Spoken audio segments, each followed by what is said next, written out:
As someone who first played Skyrim in 2014, even now stepping back into the harsh paths of Tamriel feels somewhat uncanny.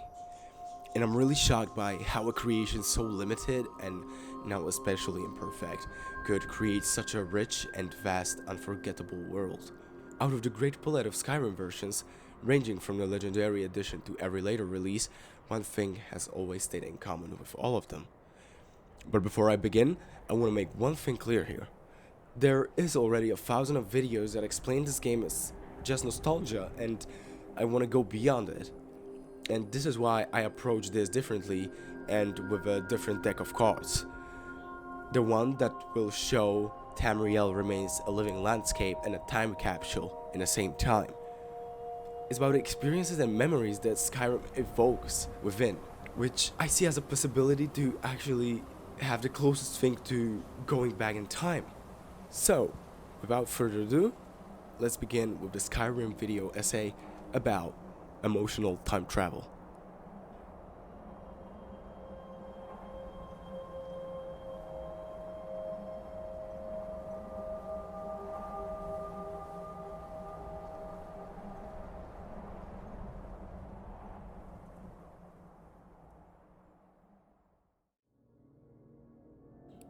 Bound until death. The moment that brought me into making this video in the first place. Coming from the Dark Brotherhood questline, in which the player is ordered to kill Vittoria Vici on her own wedding. I travel from the Dark Brotherhood sanctuary from Falkreath to Solitude. Easily sneaking through the main gates, I locate Vittoria. Then I climb up a giant sill as she's speaking to old guests. I push down the gargoyle. As I make my way down, I meet Visara, my Argonian Dark Brother. Astrid, supposedly worried about me even making it out of the wedding alive, sent him to cover my retreat. But let us stop back here, right at the moment when Visara speaks to us. In that moment, during my playthrough, I experienced something that felt like I was being pulled back in time. Almost like a core memory activated within my head that genuinely felt lovesick. And I don't want to call it nostalgia because it's not it. I want to call it stimuli memory, by the scientists or scholars also called quote-unquote state-dependent memory, what basically means recalling details best when our current external or internal state matches the original as first experienced. If you learned something while being happy, you'll most likely remember it more easily when you feel that happiness again. In gameplay, the quote-unquote state includes not just our mood, but the game's atmosphere. Playing Skyrim when it's actually raining or late at night can make those connections even stronger. To me, that is the best way to describe it. It's not just remembering the moment, but becoming aware of everything that occurred during it. It's just like reliving the same exact experience. But coming back, during the quest, I remembered that it was raining outside that day in real life. Now, every time I replay this quest, it feels like I can actually smell the air that's being filled with the fresh scent of petrichor from that memory. And these thoughts alone fascinated me. It left a portrait of a landscape in my head of which, and at least actively, under mere illusion of being able to change something within it. Even if we all know that this is not really like it in games. Maybe you haven't really thought about it, but if you carry attitude that lets you focus on gathering lore or information from a certain source, it does end up influencing you as long as it carries any value that you can relate to or impersonate with. Nobody speaks about how immersing into a world will change you and your thought processing, especially if a world is feeling so alive and enormous. Everything wanted to make me look deeper into the question, if games can be correlated with memories that connect to the stimuli you remember within your head, not just the tone the memory sets itself. In fact, one study on human brains shows that some regions are uniquely directly connected to the memory areas triggered by sense and different stimuli. Or also an academic project dating back to 2022 actually tested people playing memory games with sense, and in a result they actually did perform better because they connected certain sense with their individual memories. So these players did actually create a link between a scent and a picture from their memory. What for me is absolutely amazing.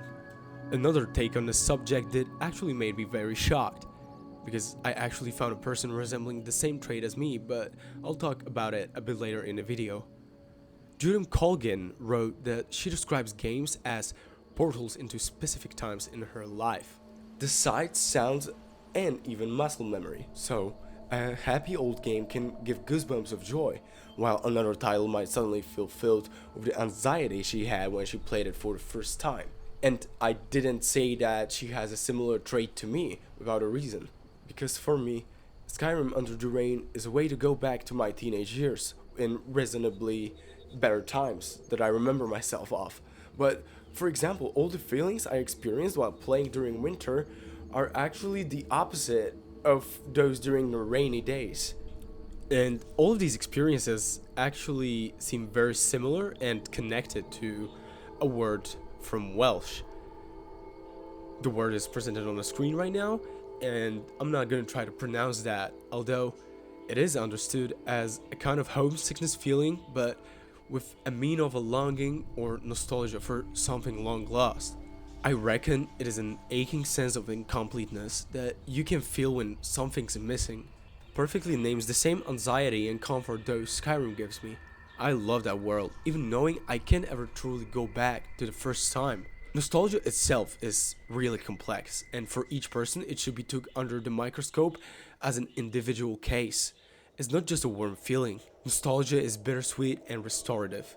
Feeling nostalgic about an old game can actually lift you up by reminding you of people or values that you once felt. Newcastle researchers put it this way: nostalgia combined with enjoyment significantly shapes positive gaming experiences, making us actively engage with games or communities. For many players, an old game is literally like returning home, a feeling of comfort mixed with sadness. And of course, not everyone has the same reaction, but it's common to find comfort by stepping back into the game you grew up with. And one player also noted that running through Skyrim or sitting by campfires actually made them feel safe. And you know what? The nostalgia is real, but it's not hollow. It's actually charged with personal meaning.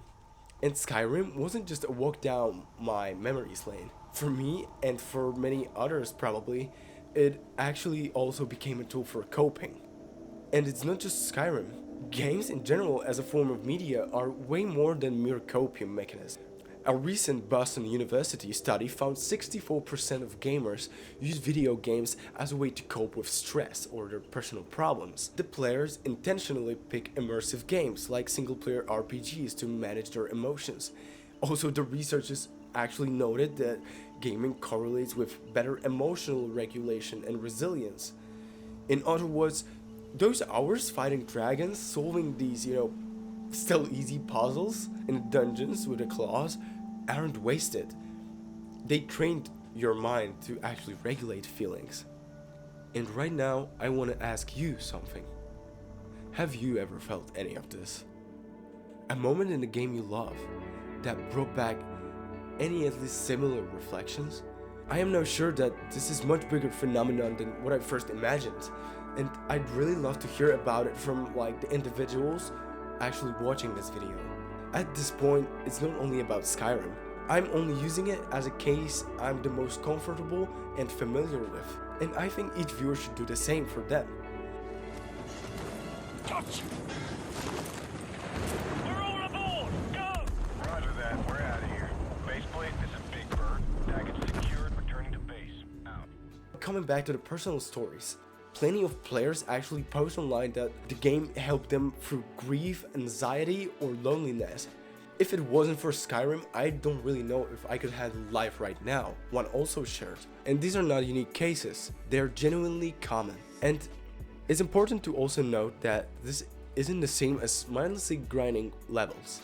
Positive effects come when we invest ourselves, when the game story and world connect with our own experiences and feelings. Research distinguishes between escapism as avoidance, which actually can be unhealthy obviously, and escapism as coping, which builds skills. In Skyrim's case, exploration, story, and skill building gave many players a sense of accomplishment and routine, while the real life felt or even was chaotic for them. This is all showing that engaging with a beloved game can be a conscious coping strategy. And it's not only including games into that list at this point. I can confidently say that it's connected to every form of media, actions that by participation let you gain certain lore or information, what is truly amazing and often goes untold by many. Even after so many years, Skyrim's world is still standing strong. The paralyzing frost-filled winds on Throat of the World during my first journey to meet Partonax, first time creating my character, visiting the College of Winterhold, are constants I can return to instantly by just thinking of the game, within the matter of a finger snap, you know? That makes Skyrim feel like a cozy deja vu. It is a reminder that time keeps moving forward, while Tamriel remains. Always the same and always waiting for you. I felt time slip away but not wasted. Being anchored by these not even existing places, each mountain pass, each inn, character with new quests, even if the quests were radiant, they're all threads in this giant mechanism. Even though the game's code is unchanged, I'm different. Modern Skyrim mod and graphic make it way different too, yet its core identity is the same world I first entered, so unaware. And to this day, Sleeping Giant Inn probably makes all of us, the players, feel such an ease instantly that it's just unimaginable. And while we're nearly reaching to an end, personally, this game has become more than just a form of media or even a hobby. It's a personal repository of my memories and experiences. Every saved file from 2015 to 2018 is like a chapter of my life saved on the hard drive.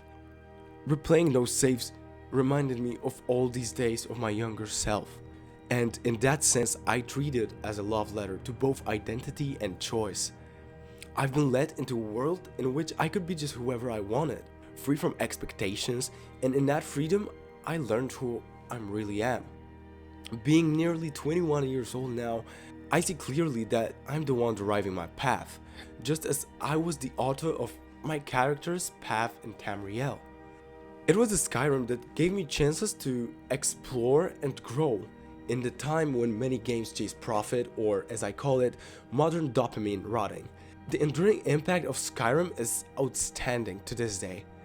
It shows that worlds built with soul and visions are what truly matters. Something so flawed that still could form profound human experiences. And this is what art is for me. The memories I left in Skyrim are still there, persistent with my real memories, still waiting for me. And this is how we finally reached the end of this video. If you are still here, I truly want to thank you for watching this little magnum opus of mine about just a video game. As I mentioned on the beginning, I wanted to grasp this subject just like nobody ever did. I'm also planning to release another video or do a live stream on my Twitch, linked to the same subject I covered today, in which I would actually replay the save files I mentioned earlier. But first, I need to know if anybody would even be curious in that form of reliving past. It would be probably commentary, cozy gameplay, and I can't really imagine it in a different form, you know? But that's all I wanted to speak of today. Truly thank you, the viewer, for watching, and make sure to leave a comment and subscribe if you like this type of content on my channel. I would gladly do much more of it. You take care, and goodbye.